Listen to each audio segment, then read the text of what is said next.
It's the largest billfish tournament in the world, and this year it came with a few big cheers and some big paychecks. After a two-day extension took the tournament through Sunday, we now take a look back at the highlights and the winners. Boats, anglers, fishermen and women, and fans of all kinds descending on Ocean City this year for the White Marlin Open. But on day one of the Marlin making headlines was of a different color. The boat Barbara B. and the man on the reel Drew Osmeyer snagged a Goliath 929.5-pound blue. First White Marlin Open.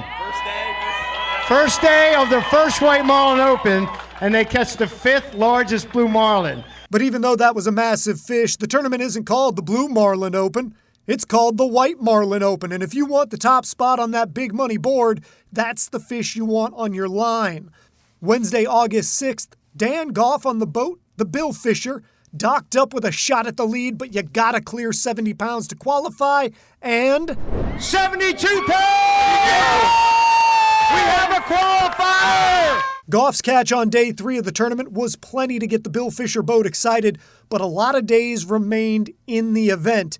And as Brendan Hanley, the owner of the Pure Lure and main sponsor of the event, explained, while usually fishermen would get 5 days to go out 3, because of the weather, they had to extend things, giving 7 days to fish those 3. The conditions for the tournament were really not great. And on day 6, a challenger, a boat with a fish and a goat on board. Michael Jordan's catch 23, cruising into port, Trey Cricket McMillan, the man who caught this white marlin.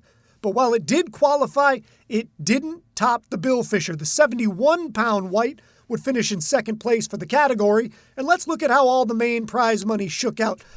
The Bill Fisher catch hangs on to win a cool $3.9 million. The big blue marlin scored $1.2 million. The Sea Hab proved to be the top tuna, good for $764K. And MJ's catch 23 boat collected more than $404,000. Not to mention all the rest of the money handed out. So anyway you cast this year's tournament, it was a win for Ocean City. I mean, it was our best week by far. I think every business in town did fantastic this week. Economically, entertainingly, and for the winners braggadociously, as they all now have one heck of a fish tale to tell.